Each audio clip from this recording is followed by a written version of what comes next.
बऱ्याच जणांना प्रश्न पडतो की जर आपण कटोरीला टक्स दिले तर वरती कोण येतं, मग ते कोण चांगलं नाही दिसत. तर मग त्यासाठी आपल्याला काय करायचं, आडवा टक्स मारायचा. आडवा टक्सला किती मार्जिन घ्यायचं हे सगळ्या गोष्टी सांगते. चला व्हिडिओ शेवटपर्यंत बघा. इथं बघा मी कटोरी तयार एक साईडची करून घेतलेली आहे. बघा इथं कोण अजिबात वरती अजिबात टोक दिसत नाही, कारण याला आपण आडवा टक्स मारलेला आहे. अगोदर उभा टक्स मारून आडवा टक्स मारायचा. आता ही कटोरी आहे 44 साईजच्या मापाची. तर ब्लाऊज शिवत होते तर म्हटलं तुम्हाला सांगावं.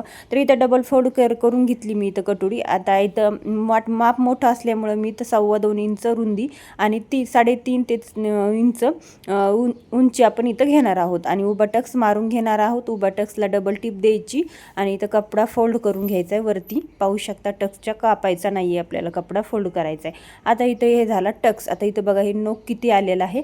तर मग आता इथं काय करायचं, आपल्याला अशा पद्धतीने दुमडून घ्यायचे उलट्या बाजूनी आणि हे मार्जिंग आहे ना आपल्याला हे इकडच्या साईड पॅटर्न आपण जो जोडतो ना त्या साईडला टाकायचं आहे आणि अशा पद्धतीने आडवा टक्स मारून घ्यायचा आहे. फक्त पाव इंच म्हणजे अर्धा इंच जातं आणि कटोरी कधी पण कटिंग करताना अर्धा इंच आपल्याला उंचीला कटोरी वाढवायची आहे. चला व्हिडिओला लाईक करा, शेअर करा आणि हो चॅनलला सबस्क्राईब.